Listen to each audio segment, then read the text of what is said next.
Olá, pessoal, tudo bem? Hoje o ângulo tá meio esquisito, mas faz parte.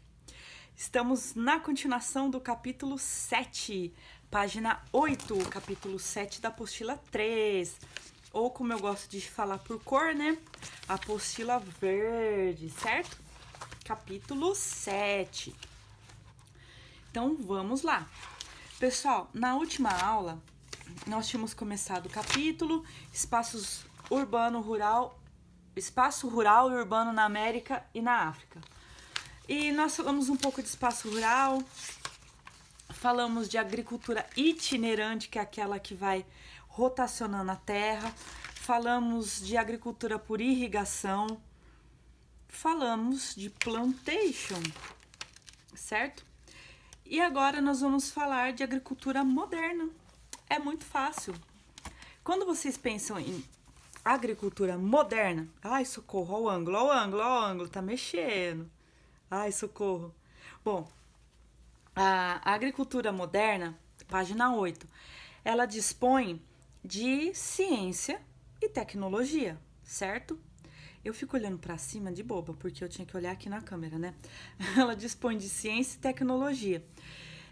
Vão desde pesquisas para aprimoramento genético, seleção de sementes, manipulação, né, do DNA da sementinha. Então, por exemplo, uma planta que ela produziria 10 frutos, eu modifico ela e ela produz 50 frutos.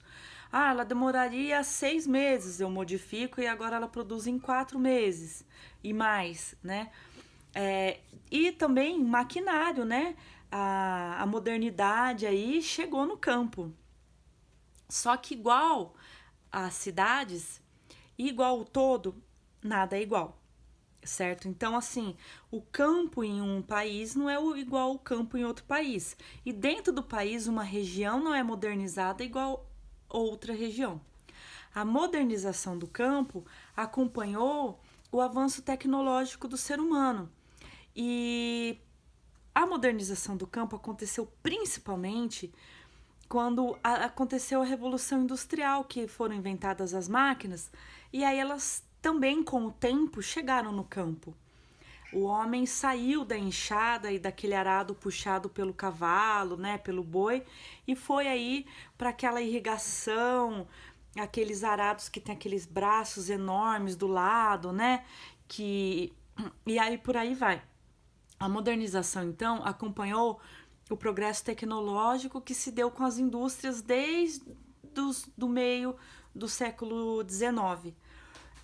A Revolução Industrial também acabou gerando uma revolução agrícola, né? Uma revolução no campo, onde a mecânica, a química, a engenharia e a urbanização vêm de encontro à agricultura, certo? Antes o campo não era mecanizado. Você tinha uma fazenda, você tinha que ter os funcionários. Hoje já tá mecânico, você precisa de muito pouco funcionário se sua fazenda for mecanizada.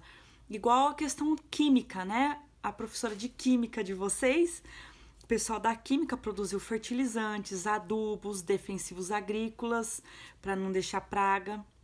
E a engenharia também, que pode ser a genética, igual eu falei, e a urbanização, que aumentou a demanda no campo e pediu, né, para que algo seja feito. E assim como em tudo, eu já falei, há desigualdades na produtividade no campo. Se vocês pegarem o campo de um país desenvolvido, é diferente do campo de um país subdesenvolvido. Pensem nas fazendas que usam drone no Canadá. O livro de vocês, inclusive, traz na página 9, tá vendo? Ó, uma plantação com drone.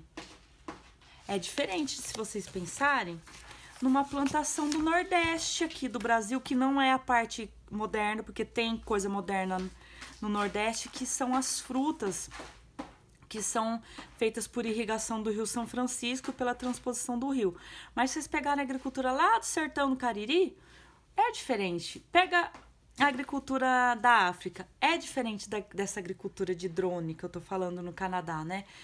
Os países desenvolvidos, eles modernizaram, gente, Isso é um gato, tá? Não liga não. Então, enquanto o gato usa a caixinha. Não vou mostrar, né? Bom, aí, pessoal, continuando. Os países desenvolvidos, eles modernizaram o campo primeiro que os subdesenvolvidos. Como nós estamos falando de África e América, a gente pensa Canadá e Estados Unidos primeiro, e depois a América e por último a África. Os países desenvolvidos começaram a se modernizar logo após a Segunda Guerra Mundial no campo, através da química. O governo desses países fez incentivo financeiro do governo. O governo incentivou o campo, investiu, emprestou dinheiro para o agricultor, comprar máquina, semente. E também outra coisa que eles fazem muito que a gente não faz aqui, proteção comercial. O que é isso? Eles colocam taxa, tipo, sei lá, não quero que o trigo brasileiro concorra e leve à falência o trigo dos Estados Unidos. Então eu coloco uma taxa de importação alta.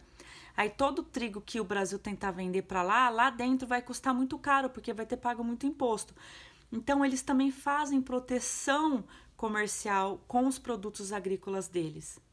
Gente, o gato ainda tá na areia. Aí os países subdesenvolvidos. A modernização do campo nesses países que estamos nele aconteceu depois, né? Então, a Ásia, a América Latina, por último, a África. A Revolução Verde aconteceu principalmente na década de 70.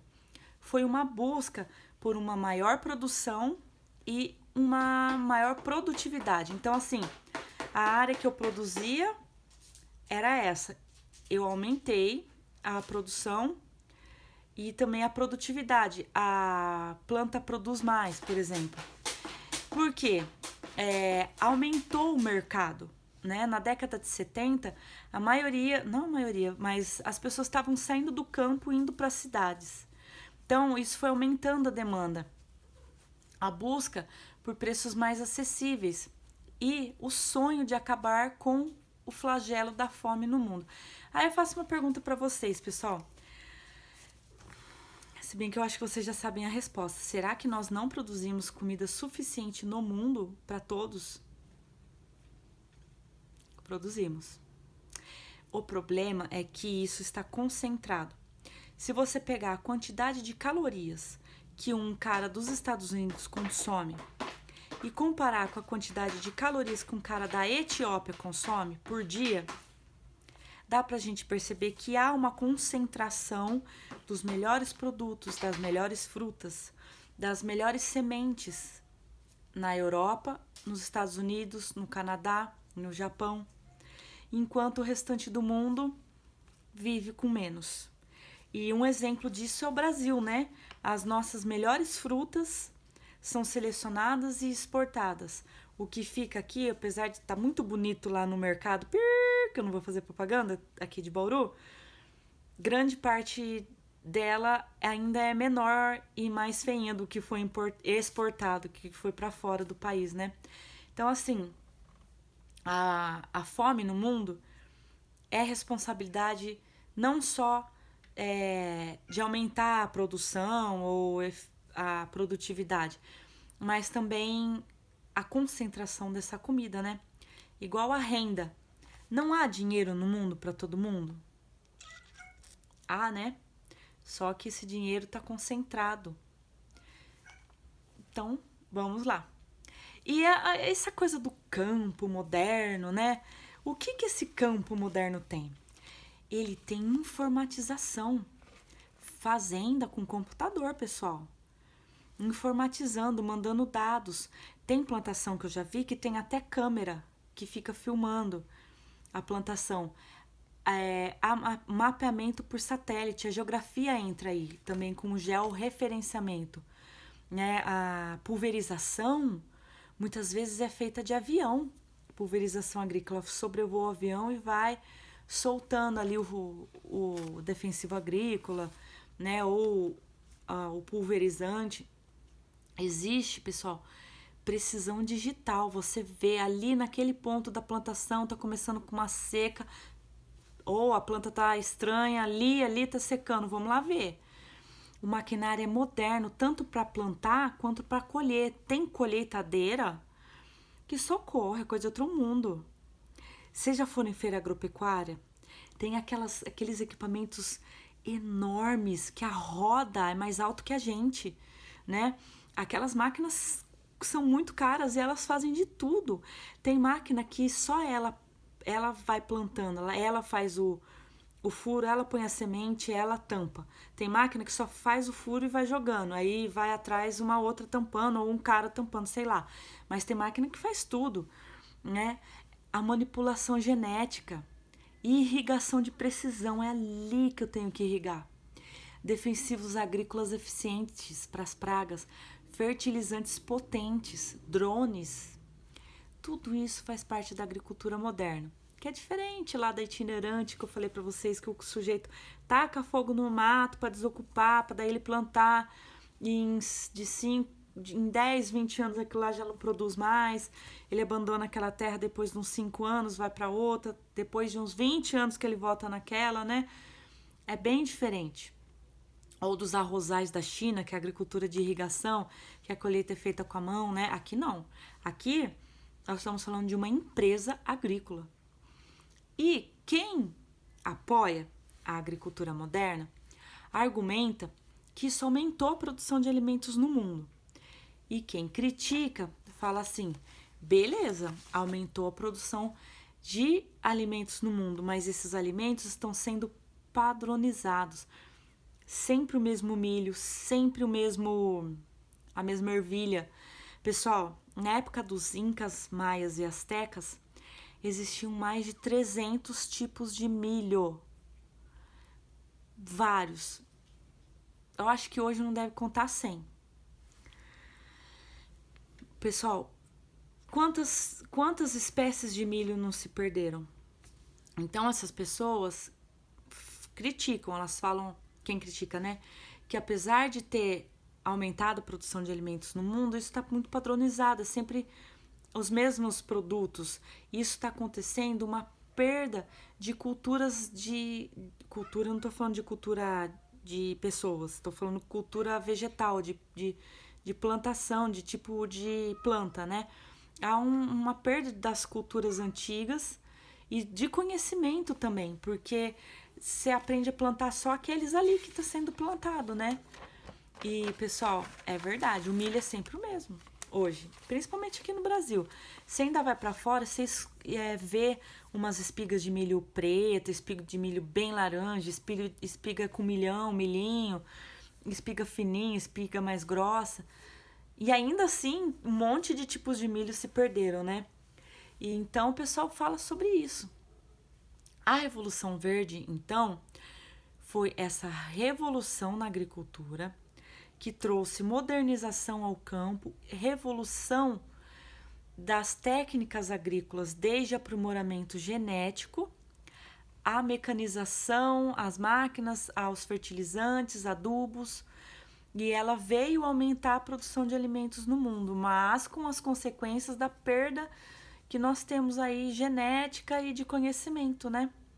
Vou perguntar na prova, eu acho, hein, o que é Revolução Verde. Quem apoia a Revolução Verde fala que, como aumentou a produtividade, que isso diminui o desmatamento. Então, antes eu precisava plantar 100 árvores para determinada coisa. Agora, como elas produzem mais, então eu planto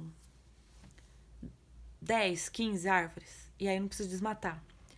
Pessoal, pé no chão, né? Vamos ser sinceros. Esse argumento para mim não vale nada. Olha o tanto que está se desmatando, o ser humano não tem fim, é muito ambicioso.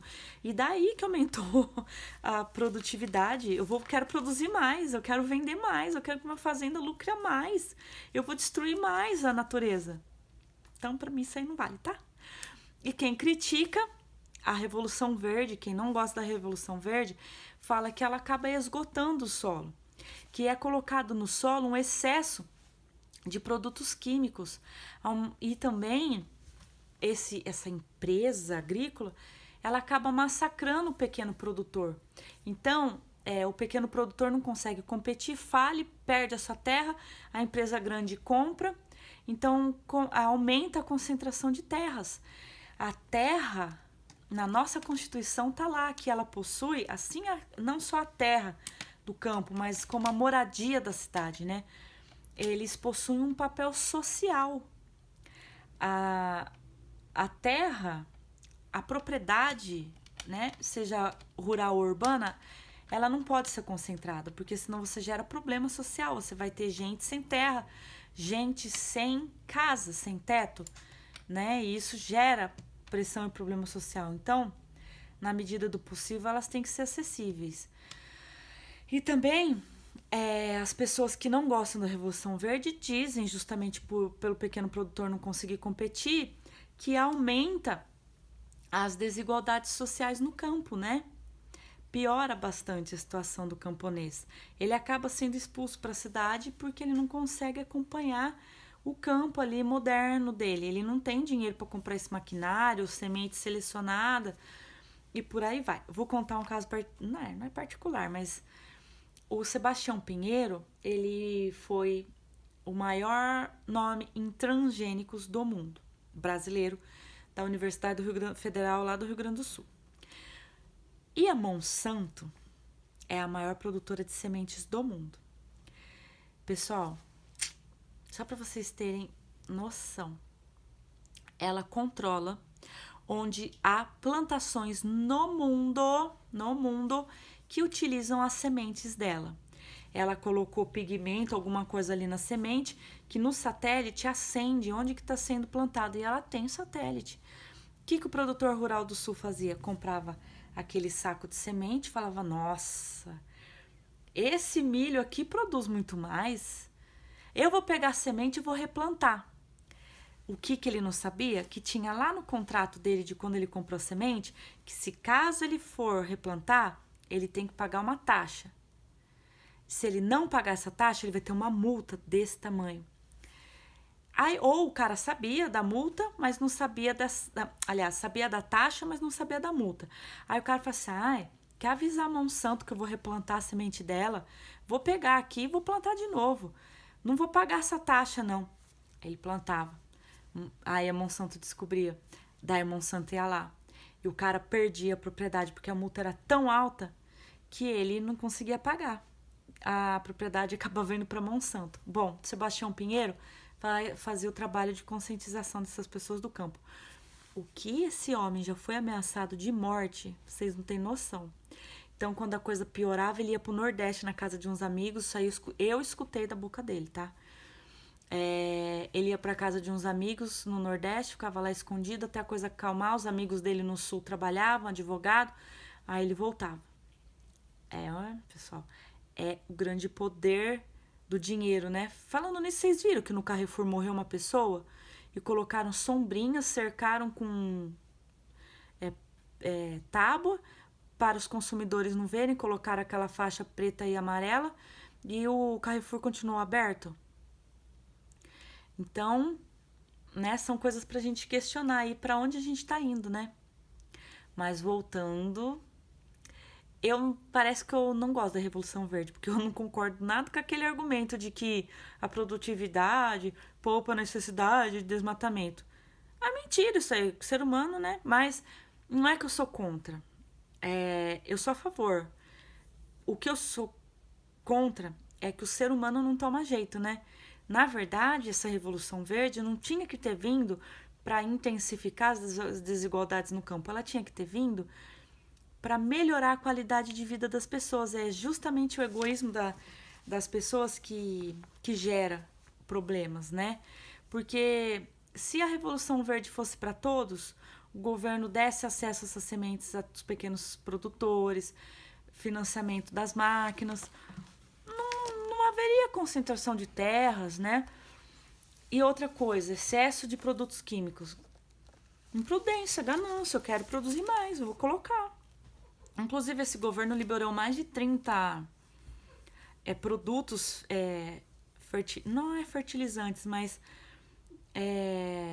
defensivos mesmo, que são proibidos nos outros países, são veneno para a terra. E aí aqui foi liberado. Time is money, né? Tempo é dinheiro, vamos ignorar que isso vai acabar com a natureza. Quem se importa, né, com a natureza? Só que a gente tá pagando o preço, ó, esse corona aí. Então, ó, na página 9, tem um textinho sobre a África tentando superar o atraso e tentando se desenvolver. E depois tem 2 perguntinhas. Vou tampar a resposta que eu já escrevi aqui, ó. Tá bom? Aparecido, não adianta dar pausa, hein? No vídeo. Aí, outras modalidades de agricultura na página 11. A agricultura, ela pode ser classificada de acordo com a produtividade da área ocupada. Agricultura intensiva, agricultura extensiva. Uma área extremamente ocupada, produzindo, é agricultura intensiva. Agora, eu tenho a plantação mais espaçada, né? Agricultura extensiva. Parece a pecuária, depois eu vou falar da pecuária. E a classificação conforme as técnicas utilizadas para a alimentação saudável. A agricultura convencional, que é o que a gente conhece. O oposto disso, vocês conhecem, é o famoso orgânico, né? Que é uma agricultura que não usa fertilizante, pulverização, é natural, né? E aí no meio tem o agroecológico e o agroflorestal, que tenta ser um intermediário entre a convencional, que lasca produtos químicos, né? E o orgânico, que não põe nada, é uma mistura.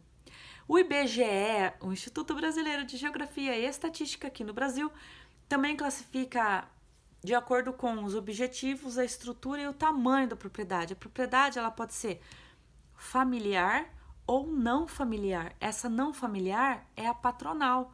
É meio que a que nós estamos falando. O que é uma agricultura familiar? É aquela onde o objetivo é o sustento da família, trabalha ali a família e mais 1 ou 2 empregados, ela é em uma propriedade menor, a produtividade dela é menor. E a não familiar, a patronal, é essa moderna aí do patrão, do campo, né? A agricultura intensiva é essa agricultura moderna, né? Só voltando. A extensiva é essa tradicional. Essa agricultura itinerante que tá plantando aqui hoje, abandonou em volta, é uma agricultura extensiva, é uma agricultura tradicional. A plantation, que é aquela plantação voltada para exportação, também é tradicional, certo? E a agricultura familiar é usada pelos membros da família em unidades rurais pequenas ou médias. Vou falar algo agora do direito. O que é um módulo rural? Um módulo rural é o espaço de terra capaz de sustentar uma família de 4 pessoas, e não apenas isso. Além de sustentar essa família de 4 pessoas, trazer para ela um certo avanço e progressão social. Uma terra fértil, úmida, da terra roxa aqui em São Paulo. Um módulo rural, um tamanho de terra mínimo, é menor do que, imagina o tanto de terra que tem que ter lá no sertão para sustentar uma família de 4 pessoas. A terra não produz, tem que plantar um milho aqui, outro milho aqui, outro milho aqui, aí tem aquele cabra, né? Eu vou ter cabra. Então a propriedade de terra lá tem que ser maior, o módulo rural, né? Então assim, a agricultura familiar são pequenas unidades rurais, pequenos módulos, poucos módulos, né? São pequenos, porque o tamanho do módulo rural varia de acordo com a produtividade da região, mas assim, são poucos módulos rurais. Enquanto a patronal é uma empresa agrícola, ela tem funcionários, tem agrônomo, carteira assinada, né? E as unidades dela, o tamanho delas são muito grandes, são vários módulos rurais. E ela é mecanizada, certo? Ó, só para vocês terem uma ideia, os 3 maiores exportadores agrícolas do mundo: Brasil, União Europeia, Estados Unidos. O que a gente exporta? Soja. Se vocês forem no centro-oeste ali, começar a ir para Goiás, soja, soja, soja, soja, soja, soja, soja, soja, soja. Aqui na nossa região, a gente tem bastante cana, as usinas de cana, inclusive quando vai lá para Botucatu, tem hora que passa na estrada e tá super fedido, é a cana, né? Aqui na nossa região a gente tem, vai ter ainda, tá em construção, a maior fábrica de celulose líquida do mundo, que é a Bracell, aqui em Lençóis, com um projeto de expansão chamado STAR. Então, eucalipto, milho, algodão, café, nós já fomos o maior exportador de café do mundo. Nós somos o maior exportador de sucos cítricos do mundo. O que é isso? A Cutrale, pessoal. Ali na região do Vale do Paraíba, aqui indo para São Paulo, tem muita plantação de laranja e a gente exporta em grande quantidade para os Estados Unidos. Somos grandes exportadores de carne também, né? Apesar da matéria ainda não ter entrado na pecuária, né? Nós somos grandes exportadores de carne, tá bom? Principalmente para a Europa. As fronteiras agropecuárias do Brasil ficavam ali meio que na borda da Amazônia. Infelizmente, elas estão se expandindo, as fronteiras agrícolas. Está aumentando, a agricultura está avançando às custas da queimada da Amazônia ou de terras nativas, como a Caatinga, né? O Cerrado, infelizmente. E aí na página 11 tem duas perguntas. Tanto a página 10 quanto a página 11, embora não tenha linhas, dá para fazer direto na apostila, porque ele pede para citar exemplos de cultivos, tal. Então é só você escrever sorgo, mandioca. Vocês vão ter que olhar nesse mapinha aqui do material de apoio. E aí, conforme a cor, tudo que é de verde é extensivo, agricultura de subsistência para sobreviver da família, não é para exportar, para vender para fora. O que tá de vermelho, esses pontinhos aqui, agricultura comercial. O que tem de amarelo, criação de animais, aqui embaixo, tá vendo? A criação nômade no deserto, claro, eles têm que ficar mudando, imagina, tá horrível. Florestamento comercial, tá aqui principalmente no litoral, e utilização pequena ou limitada, tipo aqui nem usa, né? Tá no meio do Saara. Então, aí ele vai perguntar, cite 3 exemplos de tal coisa. Então, como não precisa ficar escrevendo muito, dá pra fazer direto na apostila. Eu já fiz, tá vendo? Opa, deixa eu mudar. Certo? Página 12 agora, pecuária e outras atividades do espaço rural. Calma, pessoal, tá acabando, tá bom? Prometo. Na próxima aula vai ficar a urbanização, tá? Só vou falar disso que são as 2 últimas páginas dessa aula, não do capítulo. Então, que outras atividades acontecem no campo? Não é só agricultura. Tem a pecuária, que é a criação de animais, ecoturismo, turismo rural, extrativismo, que é tirar da natureza, né? Pode ser açaí, seringueira, né, para fazer borracha. Então, mas vamos lá. A pecuária, ela pode ser intensiva ou extensiva. A intensiva é gado confinado. Ela é feita em área restrita. A alimentação controlada. Eu sei que eu tô colocando que a hora que ele tá comendo e tô ali. E a produtividade é maior. Já a pecuária extensiva, ela é numa área maior, o gado é solto no pasto, a alimentação não é controlada, é espontânea, ele tá andando no pasto ali, ele come. E em alguns lugares, imagina, a pecuária é ultra extensiva. São aquelas terras do interior do Brasil que o pessoal coloca meia dúzia de gado, é uma fazenda enorme. Isso é ultra extensivo, né? Muito extensivo. E o extrativismo, pessoal, a gente pode, por exemplo, citar a madeira. O Brasil, o Canadá e os Estados Unidos são grandes exportadores de madeira e a gente produz também muita madeira para celulose e papel. Falei da Bracell aqui do lado, né?